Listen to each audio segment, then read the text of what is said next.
ఇంట్లో ఎవరైనా మరణించినప్పుడు సంవత్సరం పాటు పూజలు చేయకూడదా, సంవత్సరం పాటు ఎటువంటి ఆలయాలను దర్శించకూడదా అనేటువంటి ప్రశ్న అనేక వేల మంది అడుగుతూ ఉన్నారు. ఇంట్లో ఎవరైనా మరణించినప్పుడు 11వ రోజు 13వ రోజు తర్వాత శుద్ధి అయిపోయిన తర్వాత దీపారాధన పొద్దున సాయంత్రము ఎటువంటి భయం లేకుండా చేసుకోవచ్చును.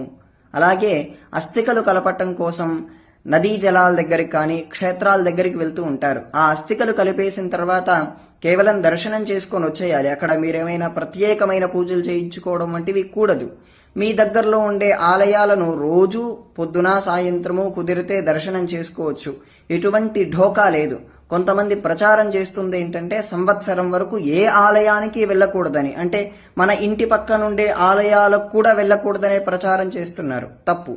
13వ రోజు కార్యక్రమం అయిపోయాక మీ ఇంటి పక్కన ఉండేటువంటి క్షేత్రాలకు ఆలయాలకు మీ పక్కనుండే దేవాలయాలకు వెళ్ళవచ్చు.